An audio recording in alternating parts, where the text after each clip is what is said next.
trustees, welcome to the December 2nd board workshop. First, any public comments? We do not have public comment. At today's workshop, we're going to go ahead and talk about the calendar development, adjustment to the District of Innovation Plan, strategic priority areas 2 and 3. We have some updates for you, and then we will close with a bond update before we head into closed session. So I'm going to hand it over to Wes and team to talk about the school year calendar. All righty, thank y'all. So just wanted to kind of go through the process that we follow to develop school calendar, and then also show you guys the calendar that our process has landed on for recommendation. So we start by gathering input. So early in October, we sent out a survey. That was a community-wide survey just to kind of gather sentiments on current calendars, see what we like, don't like. We brought that information back to our DPC, and DPC analyzes the feedback from that and then kind of charges the staff with build a calendar that ... that aligns to the survey feedback. So we did that. We brought those options back to DPC and eventually narrowed down to 3 viable calendar options. Viable meaning kind of meets the letter of the law that we're required to meet and serves our needs as a school district as well. So we're willing to live with wherever it kind of falls, if that makes sense. We land on those 3, and then DPC members are charged with taking that information to their constituents. And so our DPC members represent all of our campuses, parent community, business community, as well as the district. And so they go out and present the information about the calendar options, and then come back in November prepared to cast their representative vote. And so here we are sharing that information with you guys. So the first calendar survey went out. We had 1,159 responses. You see kind of the breakout of staff and parents. And this is kind of the general sense of it, an overall satisfaction of 8 out of 10, which we do kind of care a lot about. This overall satisfaction gives us a general sentiment of are we kind of striking the right chord with our calendars, or do we need to consider a major overhaul? This feels more like permission to consider an option similar, but we're going to also honor the feedback and look at options that might kind of deviate a little bit from current day. The top 4 most liked aspects of our current calendar: frequent breaks built in for students and staff, the winter holiday break, Thanksgiving break. Let's see a lot of trend there with the breaks, right? And then the end of school date is always a popular one to get out before Memorial Day. The least liked is the start date for students. Generally, the sentiment is it's too early. Early release days, which has been a common thread for years.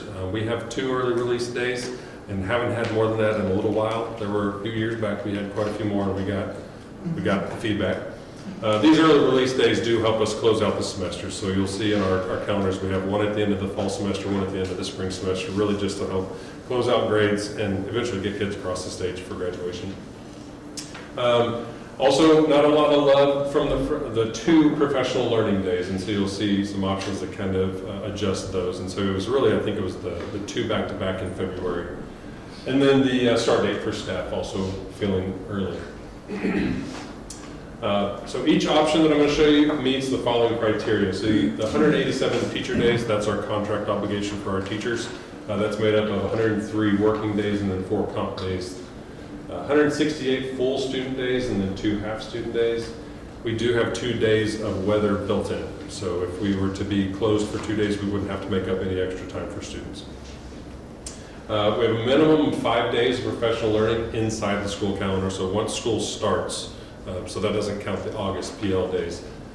And we do have a midweek start. That's also been a positive, is instead of starting school on a Monday, something like a Wednesday, Thursday kind of allows for a balanced entry. And then finally, graduation and end of school is before Memorial Day. We've heard that loud and clear for quite some time. So the first option that's on the screen here is option 1. This was the calendar option that was recommended by DPC. This is very similar to current calendar, so I'm just going to kind of tease out some of the differences. In blue, so in August, there are fewer professional learning days in August prior to school, and a big part of that is August, just the way that the month shakes out with our kind of mid-August start. If we added more days, it starts to push staff start days back into July. And so we run into some kind of HR and payroll issues when someone works 1 or 2 days at the end of the month and being able to apply benefits for them. So we try to avoid bringing folks back at the end of July. The other difference is that there is more professional learning built into this day. So there are 7 total professional learning days within the school calendar. That's 1 more from the current calendar, 2 more from the calendar prior to that. So we're trying to build in more professional learning opportunities into the school year. This does, kind of have the recognizable October fall break. One of the days in August we brought into September, and so the feedback that we heard about the 2 days in February, instead kind of have the 2 days in September, kind of be able to get more professional learning done earlier in the year. And you guys please stop me and ask questions as we go if you got questions. The second option is very similar to option 1. Really the only difference is from October to April. So we took a professional learning day in October, moved it down into April at the request of the committee to just kind of break up the end of the year there. So this is also a popular calendar. And then inevitably, we always get the charge to bring me back later in August, maintain all of my breaks, and get me out early in May. And the Legos just don't line up that way. Something has to give when we start compressing things. And so this is a kind of a compressed calendar. So we start later, but we still end early or before Memorial Day. But what it does, you see it cuts out some of the holiday options. In both October and in April, there's much fewer professional learning days. And this is one of those that no one really feels good about building, but we felt we've got to honor the feedback that, and I don't know who wouldn't want to start earlier and, start later and get out earlier and still have all the holidays. So we sent out these 3 options to the community as well, to our family and staff, to go ahead and do kind of an at-large and individual vote. So these folks could air their individual voice, but then they also had a campus voice through their DPC representative. So on the left, you'll see that option 1 was the highest ranking first choice. Option 2 was a close ranking first choice as well. Option 3 didn't get a lot of love. I think when folks see the impact of compressing the calendar means less holidays and breaks, right? So just kind of how the votes fell out. So counter option 1, DPC votes, we had 17. The survey, the way that we count the survey is we allow that to be a 1 single additional vote into the DPC vote. So we want to honor the folks in DPC that kind of do the work of understanding how the calendar is built, but also recognize the survey vote as well. So 17 plus 1 gives you 18, and you can see the other 2 options, 3 and 1. So pretty strong support for counter option 1. So just kind of wanted to share the process, share some of the details, and let you guys know this would be the calendar that we'd be bringing forward for approval in December. A pattern here that you may recognize is every year on the staff survey, staff is going to ask for something that looks like option 3, but then when we do the survey of the 3 options, it is the least popular choice. Can I ask a question? Yes, ma'am. I'm just looking at option 1. I was kind of honing in on that, and I'm just curious about something.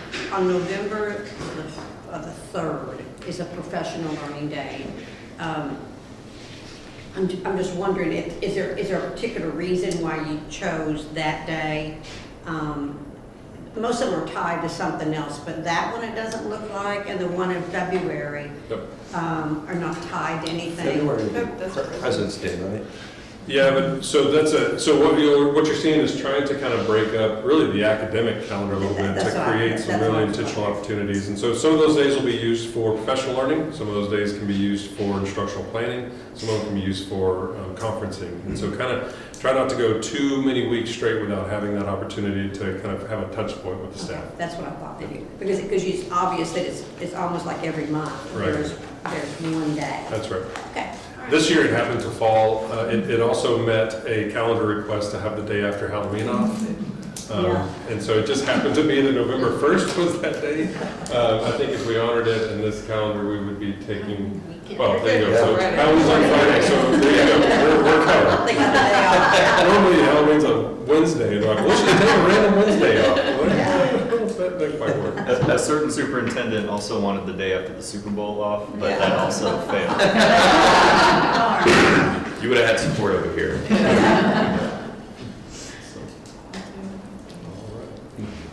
got any questions as we, near the board meeting in December, you guys are Good welcome to process. reach out. Yeah. Cody's counting.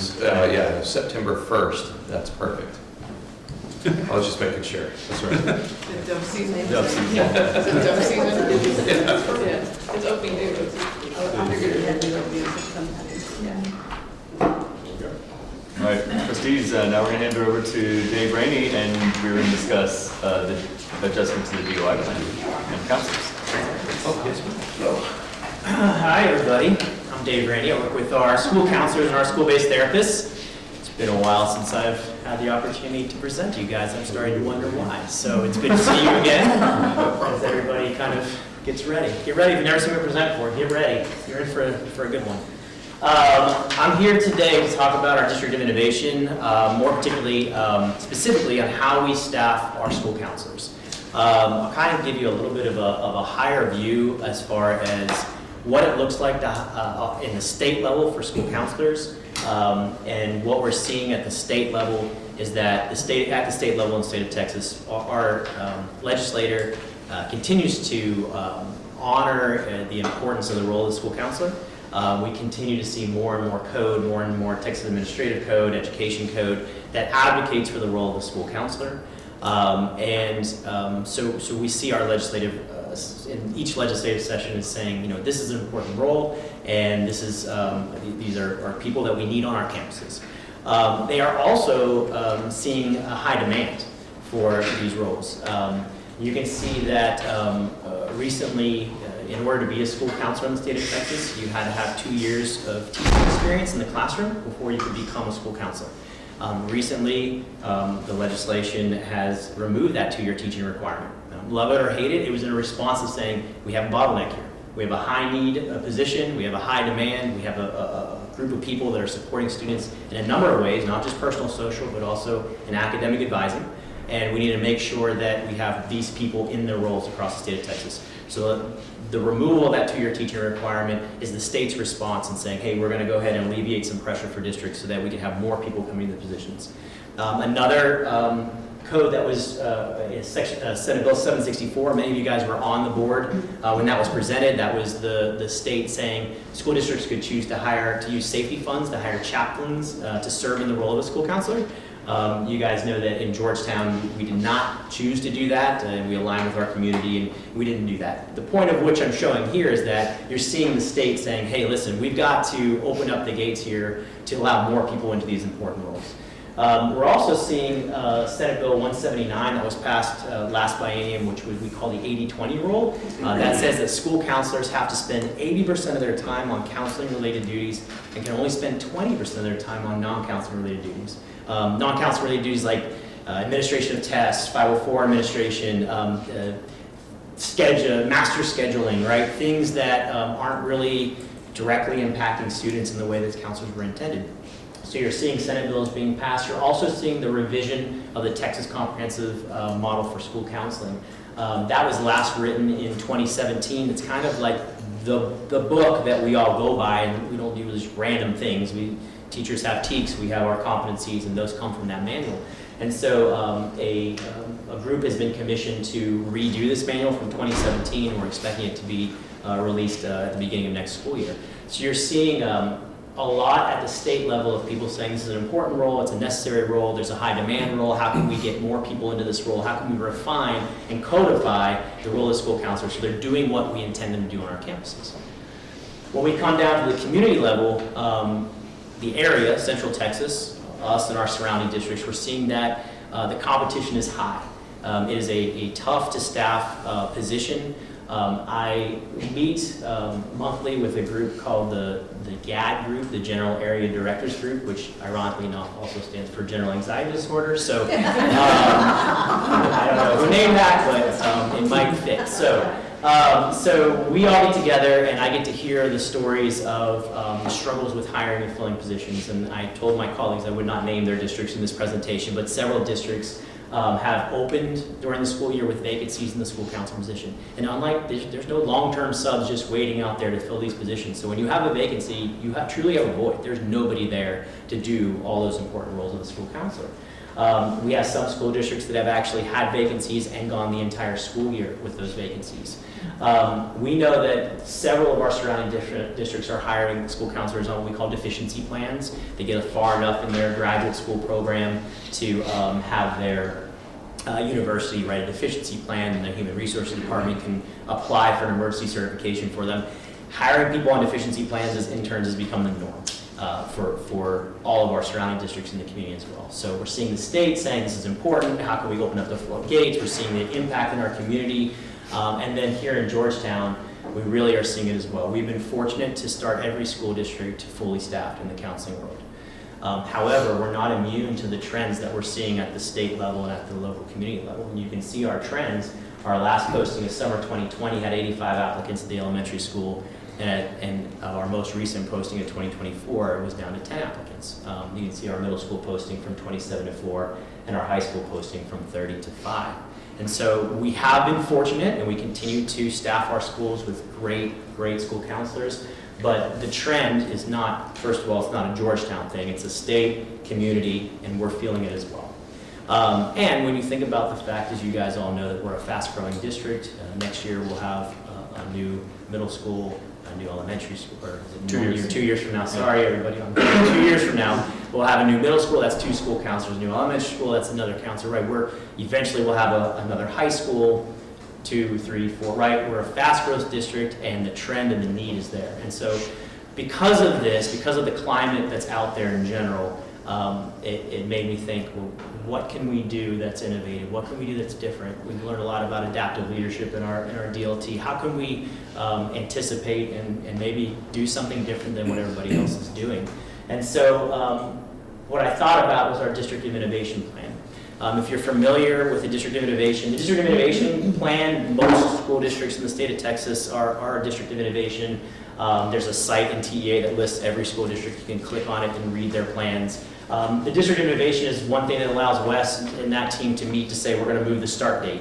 What it means to be a District of Innovation is Texas Education Code, you should do it this way. Okay, cool, that's important, we get it, but locally we want to tweak that a little bit, right? And we are allowed to do that under the District of Innovation. In addition to altering the start date of the school year through the District Innovation, one way that Georgetown already uses the District Innovation Plan is in hiring teachers. As we know, TEA says our teachers have to be certified, but there are some programs that it's very difficult to find a certified teacher who is also wonderful at their trade. Take welding, for example. And I don't know if this is true in Georgetown, so I'm not saying our welding teachers are not certified by TEA, but we in our District of Innovation Plan have passed to say, not our core content classes, but some of these very specific classes that are outside our core content classes, we can hire people. It gives us more flexibility to hire people who may not be certified with a teaching license, but are excellent teachers and are great with those skilled things. So when I looked at that, I thought, well, is there any way that we can utilize our District of Innovation to expand where Texas Education Code says we have to have a certified school counselor? What if we look at that, and what if in the same light we expanded that opportunity for us? And so in Texas Education Code 33.002, that's specifically where it talks about having to hire certified school counselors, certified through Texas TEA. What we're proposing is that not only do we allow ourselves to hire school counselors who are certified by TEA, but allow our principals and allow our district to cast a wider net to be able to post for candidates who are also licensed by the Texas Behavioral Health Board. So these are school counselors are master's level students that are certified by TEA. These individuals are LPCs, or LCSWs, or associates and LMSWs. They are also master's level folks. Instead of being certified by TEA, they are licensed by the Texas Behavioral Health Board. Okay? So similar master's level folks, similarly credentialed, they just took 2 different paths. Okay? Now, what I will tell you is that because we're codified to run a Texas comprehensive school model, we're not saying to hire these people to do that job. We're saying we can hire these folks to do the job of a school counselor. Because if we hire these folks to do the role of social work and therapy and those things, then we wouldn't be following the code to say that we have to have a comprehensive school counseling program. So the way that we've written up the DOI, which you have a copy of, it specifies and says, we're not saying to hire these folks instead of school counselors. We're saying that when we post, we can say we can either hire a school counselor who's certified by TBA, or we can hire one of these folks who's a master's level person that's licensed by the Texas Labor Board to do the role of the school counselor. Okay, to do the role of school counselor. There's one school district out there, and again, I won't name them, but I've clicked through a lot of those district innovation plans that has done this, but they've done it so that a campus can choose to have a school counselor or to have a campus social worker. That's not what I'm proposing here, because in my opinion, then we're violating the rule to still run a competent school counseling program.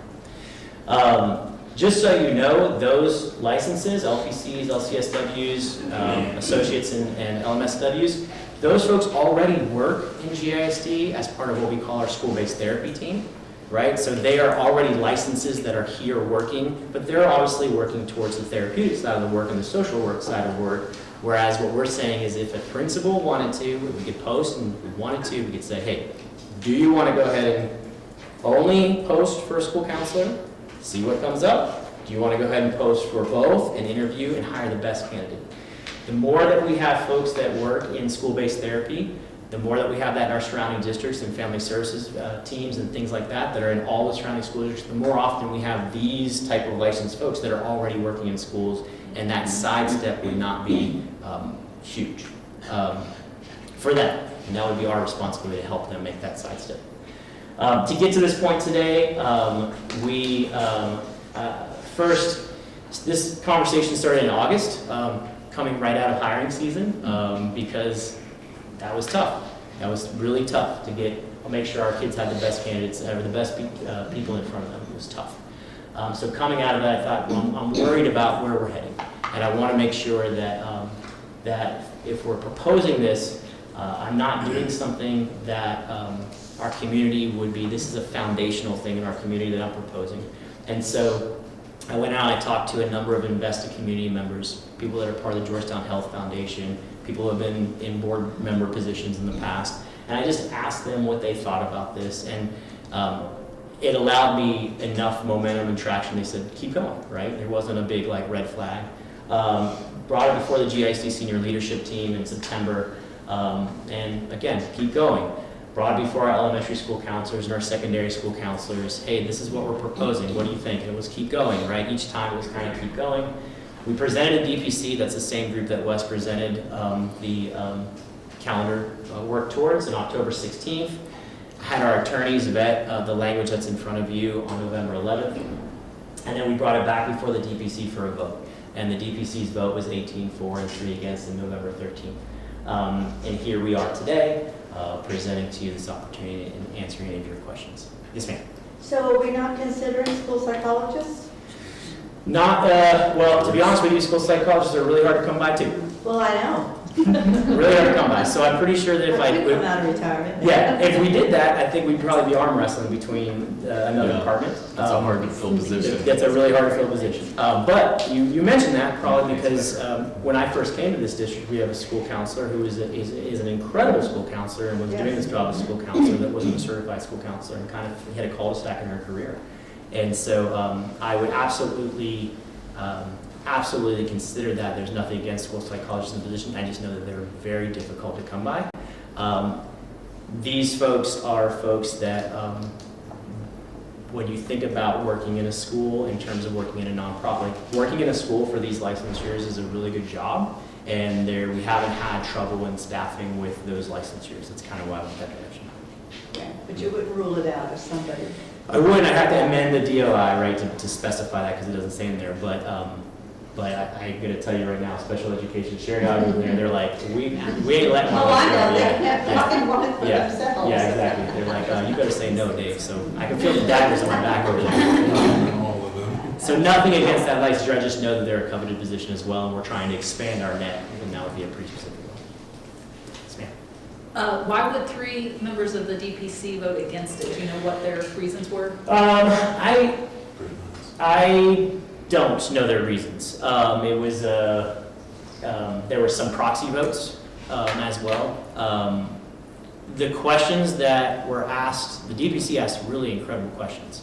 One of the questions they asked was, once you hire them in, would you then go ahead and get them certified as counselors? And the answer was right now, there's not an easy path forward for that. These are master's level folks that have to go and get a second level master's, right? I still think that there are some folks who don't love the fact that the state took away a 2-year teaching requirement because they had to go through that, and now it's easier for the next group. And so I think that there may be that aspect of like, well, you're making it easier. Yes, that's the point. Yes, that's the point. So I don't know. I didn't ask, but they asked really good questions. And Okay. I just didn't know if there was something, like a theme that was coming up in the discussions as to why there might have been some hesitation. we didn't. We just voted and took the numbers, and that was it. There were questions like, would you pay them the same amount, and all those type of questions. Like, and I honestly haven't even. There's no reason to even talk to HR about like what does posting look like for this, and how do you do either or. Like, we haven't even gotten to that yet. But I did commit to say if you're doing the job of a school counselor, then your pay would be of a school counselor. And so I hope that was okay. But they asked really amazing questions, but nothing to say why they won't. So, any other questions from you guys? Yes, ma'am. Dave, I think it's a great idea. I think that there's going to be some interest out there. I think that particularly when you're an LPC and you're working long hours until 6:30 or 7, seeing clients at night, and you have a family, to try to balance that, to be able to be a school counselor, I think that there's some real advantages. As far as the training, I mean, their training is extensive. 3,000 hours in order to be a licensed therapist. I mean, that is an incredible, so to have somebody like that on our staffs that would be working with our kids and working with our staff, I just think it's a real win for the school district, and I say go for it. I worked with a lot of great counselors, but the one that was top notch was one that was working on her LPC, and she did an incredible job as a school counselor. So I am totally supportive of this direction, and to have that few applicants is really scary. Yeah. And that was not even 10 years ago. That was not an easy position to fill with qualified, really strong people. So I would be very much in favor of this. Yeah, and thank you for that. I think what's interesting is one of the precautionary things that we have to anticipate is when folks come in on these licenses, they're not going to work under their license. They're going to do the job of a school counselor. That's right. We currently have plenty of school counselors who also have their LPCs, right? And they're already having to say, okay, this is the role of school counselor, this is where therapeutic work begins. And so that's, to me, something that's teachable. I think that when you think about elementary, so much of elementary's work is in the personal social domain. You look at their education and the work that they do, I think it lends nicely. But to be honest with you, when you get into the high school level and you think of the technical advising components, there's no school counseling program that taught anybody about academic advising. Like, everybody learns that on the job. And so to be able to cast a wider net and make sure that we at least have the opportunity to hire a great candidate above a certification, I think is a great thing for kids. Trustee, do you have any other questions for Dave? That's how I know how to be quiet. Thank you. I know that. Hey, We can bring a lot. Dave. One more comment. Yeah, you bet. I've been wanting to tell you, I saw that you took that initiative and got the grant.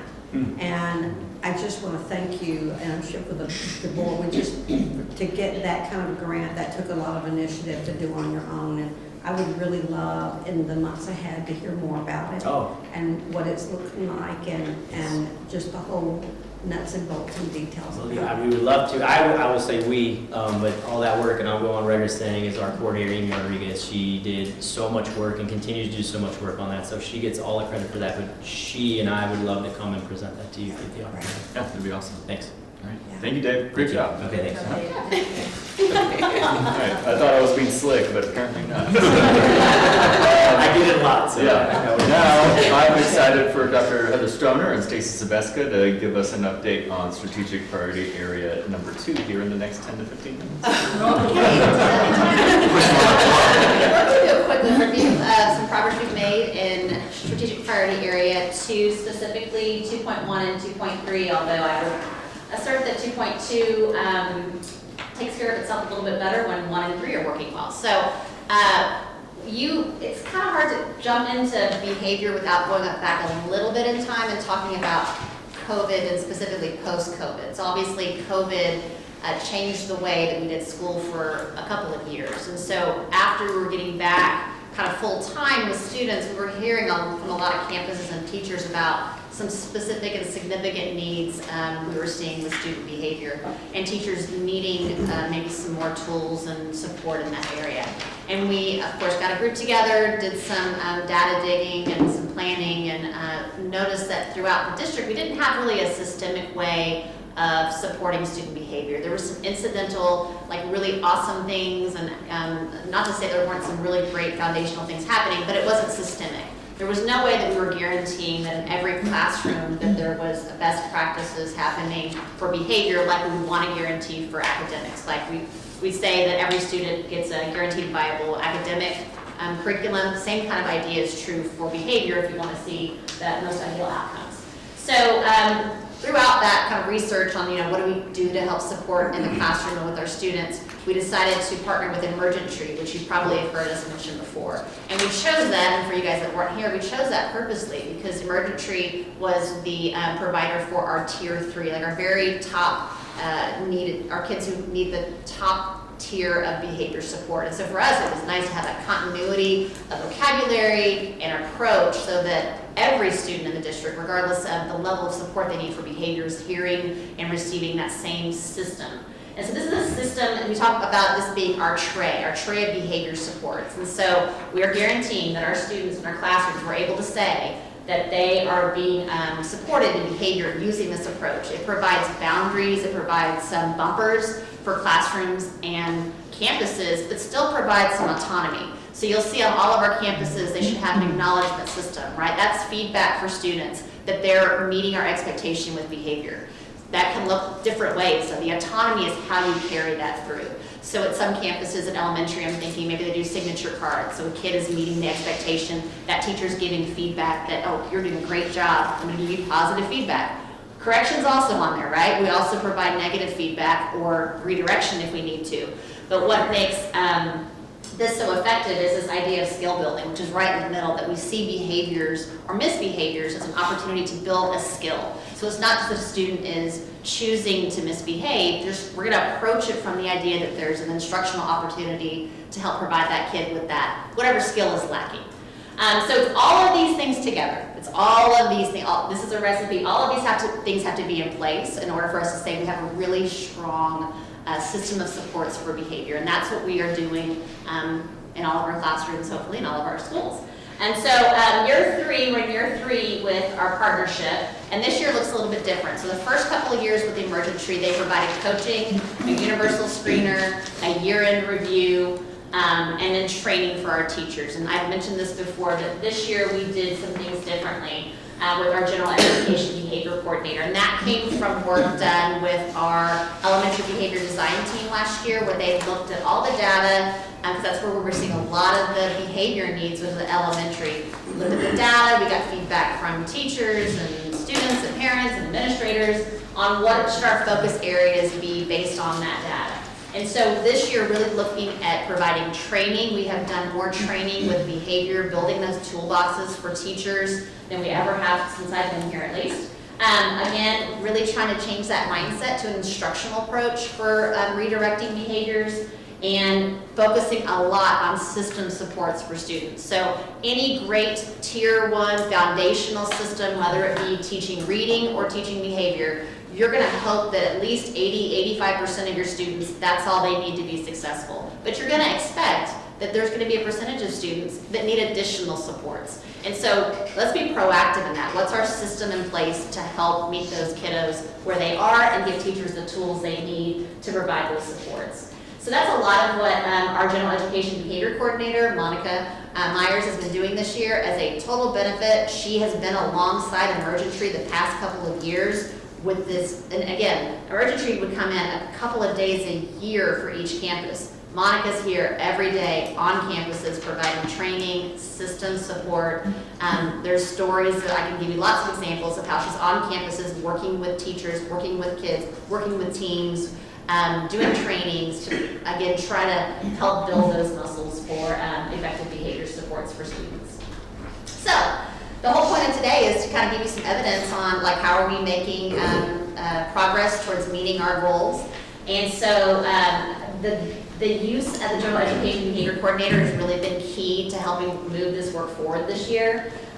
So she has done the universal screener. That's where we screen every single student to see where they are as far as their needs go. And our students that come out as needing some additional supports in tier 1, 2, or tier 3, she's working with either teams or with campuses to make sure there are plans in place to help support those students and those teachers that teach those kiddos. And then working with specific campuses on the systems that they have in place to, again, like support students and teachers. The Tier 1 campus review is looking at how they're implementing what we know to be best practices for student supports, or student behavior supports in classrooms. So we are in classrooms, we have a very specific feedback form that we use to make sure all those things, those trays, make sure all those trays are filled. And then the next step of that is making sure that if they're not filled, like what do we need to do to help fill those trays to make sure that students are getting everything that they need. So a lot of additional training, support for MTSS, and I know we have lots of acronyms in education, but MTSS is multi-tiered systems of supports, and that just basically what I was talking about before. You have a tier 1 that we know every single kid gets, but we still know that every single kid's not going to respond to just that alone. They're going to maybe need additional help, and that's tier 2, and then our highest need will be tier 3, and we need to be prepared to be able to serve kids at each one of those levels. But if you don't have that strong foundation, you're going to get kind of out of whack, right? You're going to have more kids in tier 2 than you need to. So really making sure that we have a strong foundation in tier 1. And we also have a district MTSS team this year that's new, and that meets every month, and we're looking at trends in the district, right? Are there things that we're seeing that we need to adjust the way that we're either training or approaching our system in place? So just making sure there's kind of that continuous improvement model that we're always looking and assessing and making changes as needed. And I'm going to turn that on over now to Stacy's going to talk about psychological safety and mainly physical safety.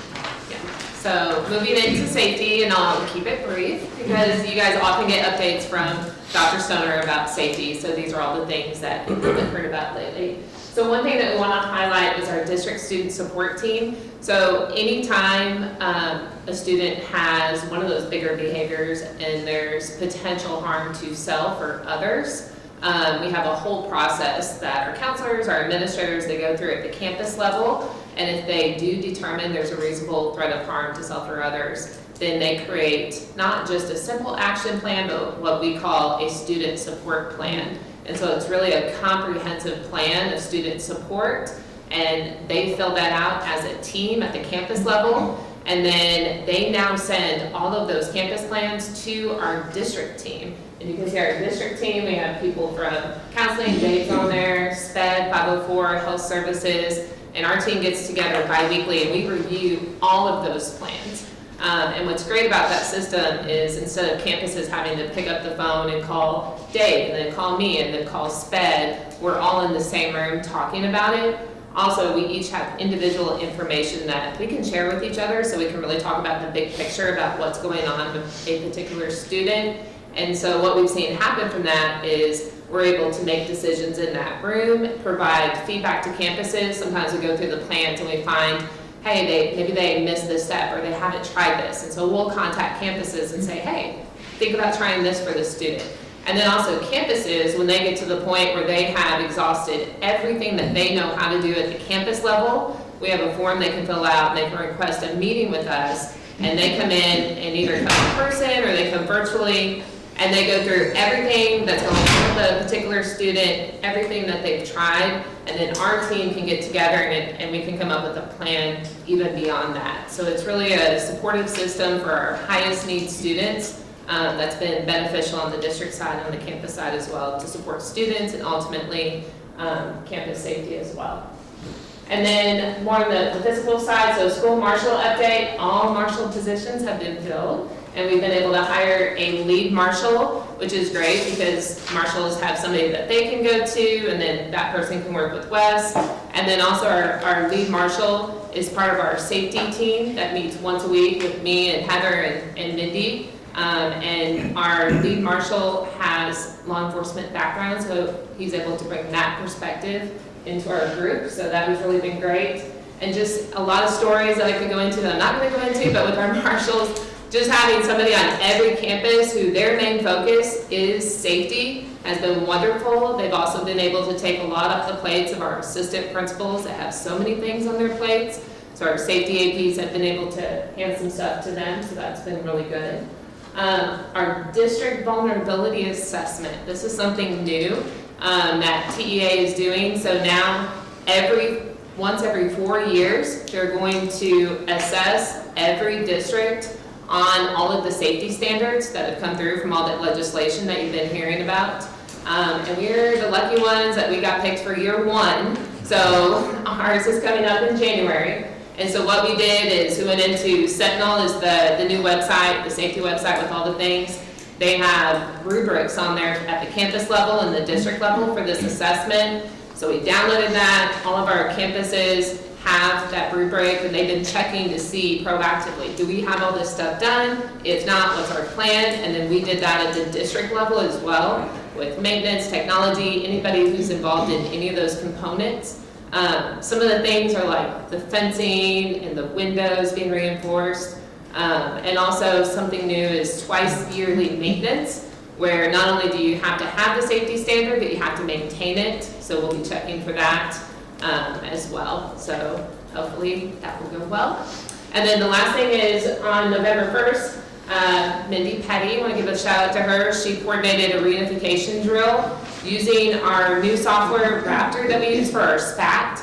And so it's aligned with the I Love You Guys gold standard for reunification. What's so neat about the app is instead of teachers taking paper attendance for students, they do it in the app so they can say, okay, I have these students, maybe they pull in a student who's going to the restroom in the hallway. They can mark that student in there as well. They can put a location of where they're at. And then if we're going to a reunification site, when they get on the bus, they can do it again. They can say, okay, I have these students on this bus. So all the way through, all the way to the reunification site, we can account for every single student and where they are. And then when parents or guardians or whoever comes to pick up students, when they come in, we can ensure that that is the person that is supposed to pick up that particular student through the app. So it's a really great use of that software. We did a drill on November 1st on a small scale, and then we're hoping to do a larger one in the future. That's it. Yes, what questions do you guys have for us?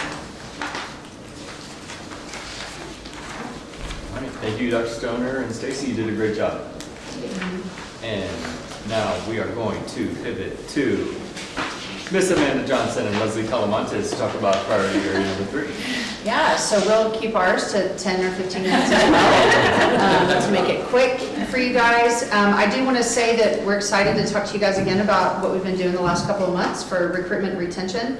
I did want to bring, we always give an update on our GRAPE program, but I wanted to bring Leslie with me, our director of HR, because really when the rubber meets the road, I can't say enough things about what she's done for our GRAPE program to help build that this year and all of the kind of unknowns I think that we've uncovered along the way, and she's just done an incredible job of providing support for our great candidates and all the things that go along with that. So with that being said, I'm going to hand it over to you for this one. Thanks.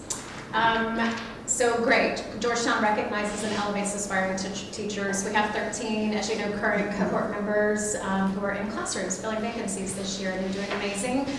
We did some position control work with all of our principals recently, and through that, just kind of, looking at where we have our staff and where they're assigned. Each one of them had really great things to say about their great classroom instructors. And so we're excited to roll into year 2.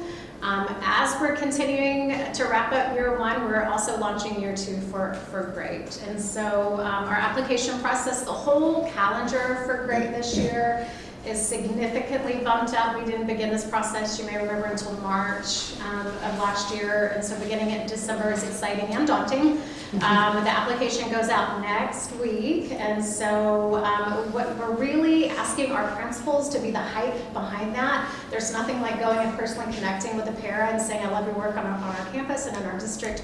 Please watch for the application that's coming out. We want you to consider applying. And when they do that, we're happy to pay for their bachelor's and their certification. We're looking to add another 10 to our cohort for this next year. We took on 13 this year just because we are overachievers. We will be right at achievement level this next year. The recommendation has been to take on 10, and now we know why. Amanda mentioned just sort of some learning opportunities we've had along the way. We're going to use those to obviously strengthen the program, continued success with those that are rolling over from this year into next, and then just more streamlined. Starting with the next cohort. So December 13th, the application goes out. We will know by February 14th, it's a PL day. We will know by that date who has been selected. So application goes out. Principal recommendations flow from that. So we review applications and we'll name our cohort members on February 14th. Through all of that, they're earning credits through Teachworthy was one of our partners for the certification side of things. They also are part of the Flip In and Do Capturing Kids' Hearts, so there is a win-win there, obviously. So many of them have already engaged in some of that, being current instructional aides in our district. And then they do more of the formal training with Teachworthy. They get their college credits from Indiana Wesleyan. They are allowed to get up to 27 of those credits from professional learning assessment. That comes from us, and so up to 27 of those credits are from courses that we provide to them, something that we would have wanted them to know already, like they were talking on emergent tree. One of the courses that we plan to offer in the spring is very much based on relationships that comes from some of that emergent tree learning that they've already done. So we're excited about that. 9 of our 13 already earned 3 credits from that in our district. I did a course on lesson planning, so they engaged in that, got 3 credits through Indiana Wesleyan. We have 2 other courses coming up in the spring, and they're noted there, so they'll get an additional 6 hours in the spring from that learning. And by May, we should have 3, actually just over the break, I got an update from Indiana Wesleyan, and we should have 4 graduates potentially by May. That means when we open the school year next year, we'll have 4 that were part of this cohort that have already become degreed on their bachelor's. They will be working on finishing their certification. They'll be student interns. They will get paid at a teacher's salary. They're so excited about that. They'll actually be on a contract. They'll be on a contract. And then we'll have the other 9 or 10 that roll over and continue on as classroom instructors. They continue on as part of our initial cohort while we are launching the second group of great candidates. So Leslie, first of all, thank you for serving as one of their adjunct professors. Yes. Your vehicle is here early in the morning and late at night when you're teaching those classes. Have you heard any feedback, positive or negative, from any of our current teachers when it comes to helping some of our candidates become teachers through the GREAT program? No, I would think that the most feedback I've had is that the supporting them with some of our special programs obviously takes a little more assistance, and so not only is it a learning curve for some of our newer classroom instructors, I think the great thing for us there is that so many of the ones that joined this cohort were serving in that capacity. We had so many that were in an ILC classroom or a BCS classroom before they came on to be a classroom instructor, so there was less of a learning gap, but it is more of a lift to be a mentor for somebody in that capacity. Yeah, I just, in my limited experience working with the GREAT candidates compared to yours, it seems like there's a lot of cheerleaders for these candidates on their campuses. Their principals are the #1 cheerleaders. We have one of these, I think it's on this slide, one who's going to earn her master's degree. She did not go into this knowing that that was a possibility. It was not on her radar, and so she's super excited. She may have had me crying, and so just really excited to see them. Then we have another one who is at Tippett Middle School, who everybody says should be the valedictorian if we had a valedictorian. And so the principals really speak very highly.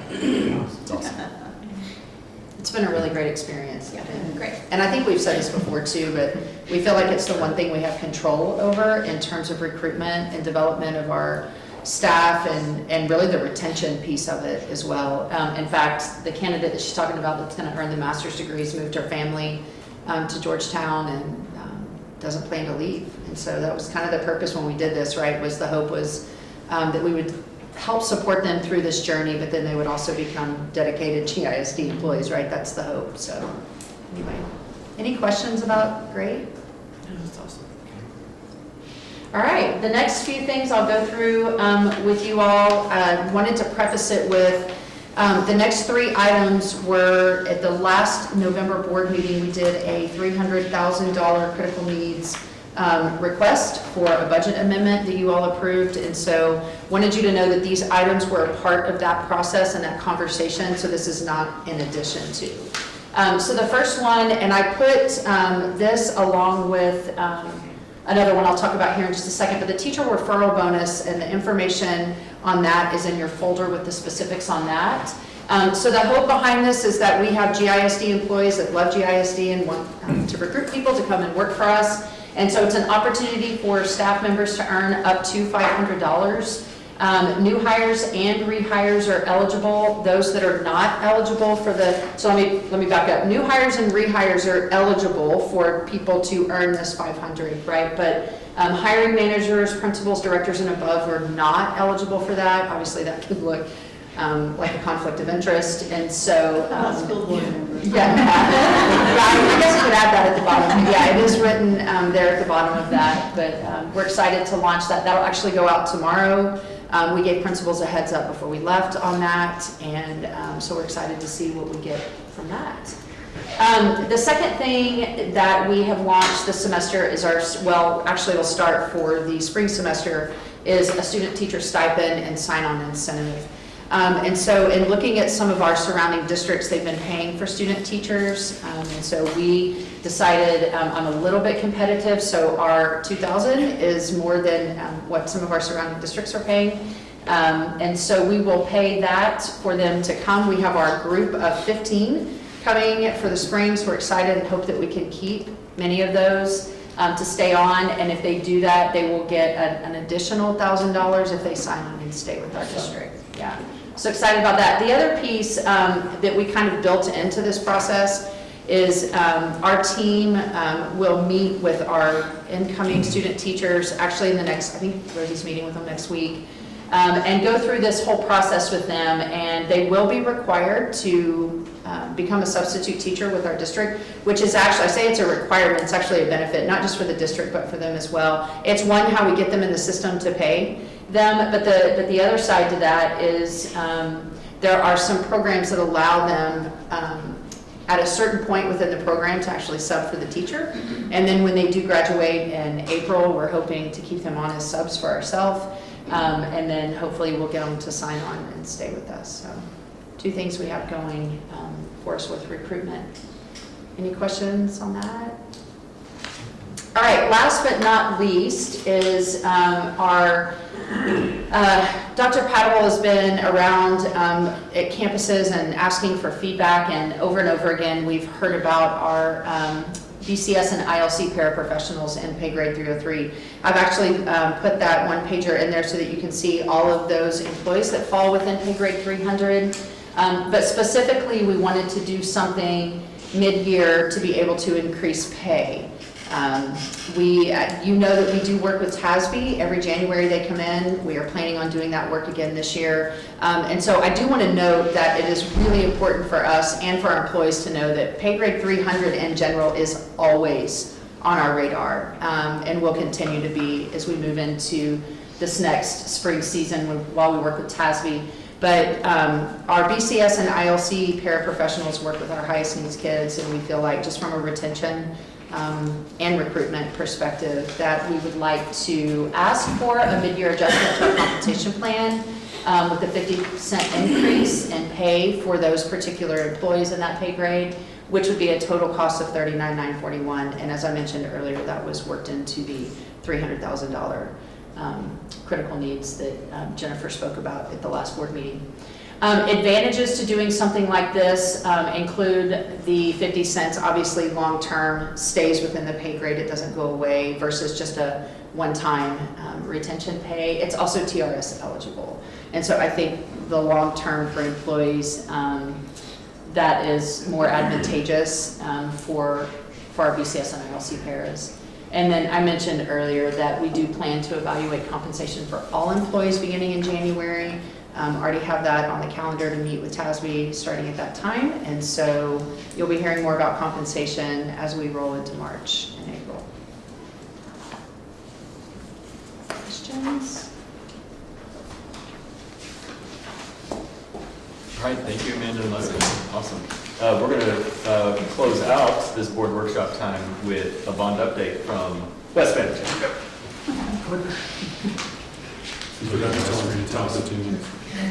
To the 15, see if I can get that. I can elbow him, he's close enough. We can go to 5 to 7 maybe. All right, so just want to update, I think we were with you guys in August to just kind of share an update where we were on those projects. So just want to share where we're at as of today. So speaking specifically about our Prop A, kind of our big facilities project. So the 4 kind of hallmark projects there, high school number 4, elementary number 12, middle school number 5, and then of course the new Frost conversion from the old Benol. These facilities do create more space for our ever-growing population, so obviously a key benefit for us. The first one, just a quick look at the new high school. This is a rendering of what that high school will look like. This is the kind of front walk-up. It's located at DB Woods and Cedar Breaks. If you've been down that, I won't say terrible road right now, it's under construction. That will be cleared up by the time we get to the school open, but you've probably seen our sign out front saying, coming soon, thank you voters. But there's a location kind of on the map zoomed out. We're scheduled to start construction this spring, hopefully March and April. We are scheduled to open fall 2028. So there's just some quick numbers, 530,000 square feet, 2250 on students, and of course it's a comprehensive high school. So it has the full. The signage has definitely gotten the attention of people who have not been paying attention. Yeah, I noticed the same thing. Facebook comments, right? What is this? Yeah, fortunately, some folks are like, where have you been? So just a couple more renderings and kind of where we're at. So we have applied for what's a kind of a hallmark part of the process, our site development permit. So we have submitted that. We're anticipating comments back from the city soon. We expect that to be a several month kind of conversation, if you will. Construction start date, like I mentioned, March or April 2025, and that's very important for us. We need a May delivery of this campus, and that's about a 38-month build process, so that's why that date's very important to us. We are in the late stage of design development phase. We expect some pricing estimates to come back in December, which we're optimistic about as well. And then, like I mentioned, delivery to GISD in May 2028. So we can start getting it ready for fall 2028 occupation.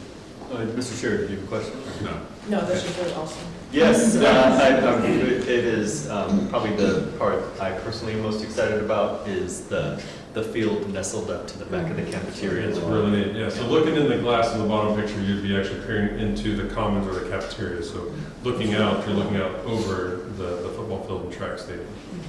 Really neat concept. And the picture on the top left is the kind of the grand entrance of the fine arts wing. And so that includes the performing arts complex and all the various spaces for those programs. Yeah. It's turning it into a really amazing prototype. We can just start moving dirt. All right, the next one is the Fifth Middle School. This is, as you know, nestled on the site with the elementary number 12 down in our southeast quadrant off of Patriot Way. So very similar design elements to Wagner and Benol, of course, with a couple of updates. Some of those updates are cost saving, some of those are also functional updates as well, but a very common looking thing. Located, like I said, southeast quadrant. We have started, so dirt has been moved. If you've been by the Patriot Drive, you've seen they got busy really quickly. So we're scheduled to open fall 2026.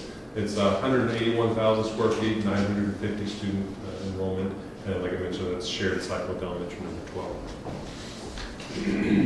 And here's elementary 12. This is what we're calling kind of our footprint elementary, similar to Williams, Wolf, San Gabriel.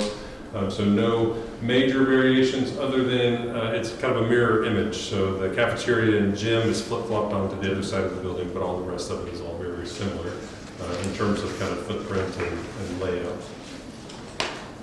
So obviously same location, and it's following the same build timeline as well. So they're building those campuses, essentially simultaneously.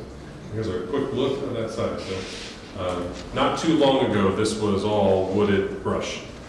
So they got in there and got busy. Started moving dirt early October. We expect the building, so what we have here is site development, what we're expecting, and if I look at my phone and see if we have our building permits, we're expecting to have our building permit probably this week, if it's not already in the portal. So we'll be able to start going down and start going up. And we'll have both of those campuses delivered in May 2026 to the school year. And the development that's going to take off in the area to the north of that is going to come faster than we realize. It is. Yeah, and instead of views, as we've heard before, it's going to be homes. Yeah. And finally, the old Benol to new Frost conversion. So this is a rendering of the front entrance of the building. So this is actually the back of old Benol. So this is if you've driven around the building, and so they flip the front of the building to the back. So you're peering into what will be the cafeteria, and then kind of on the other side where there was band hall and different is more administrative function over there. And they are making progress on this as well. So obviously, construction started at the beginning of this school year, or really at the end of last school year, and has been ongoing. We will open that campus fall of 2025.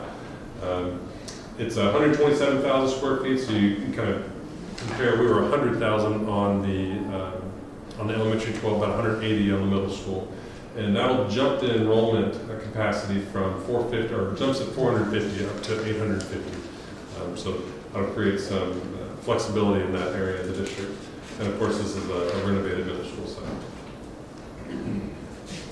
And that is what it looks like. You can't see much of this if you drive down Northwest, but this is kind of a behind the curtains peek. So kind of the bottom right, that's that cafeteria entrance. This is what used to be the drop off and pickup for all of the kids from Benol Middle School. So a neat conversion going on here.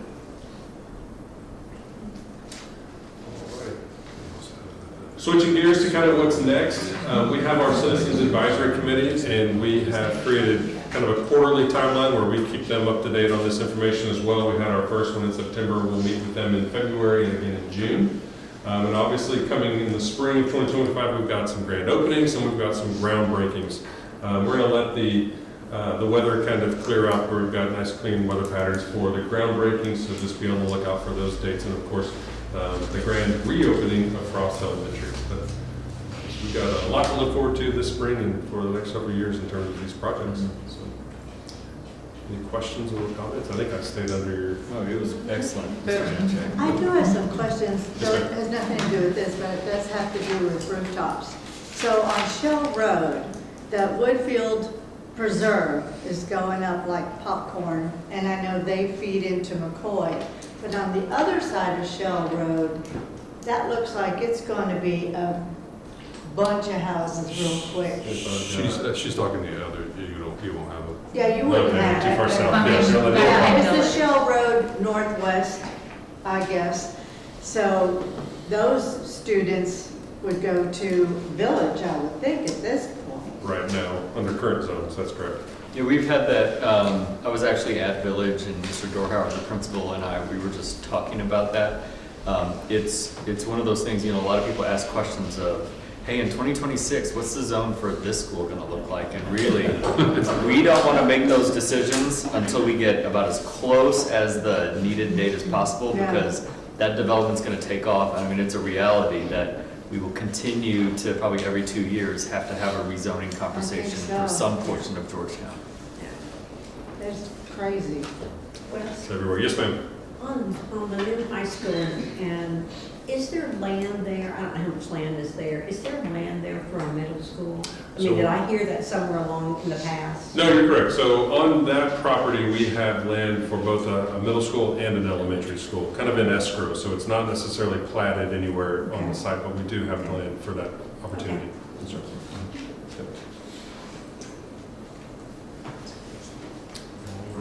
All right, trustees, that concludes the in-person part of board workshop, and we will retire to closed session in the executive conference.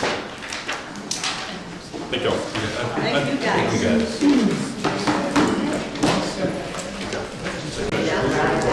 All right, the time is 4:11 on December 2nd, and the board will go into closed session in accordance with Texas Open Meeting Act, Texas Government Code, Chapter 551, subchapters D and E, to discuss employment and real property.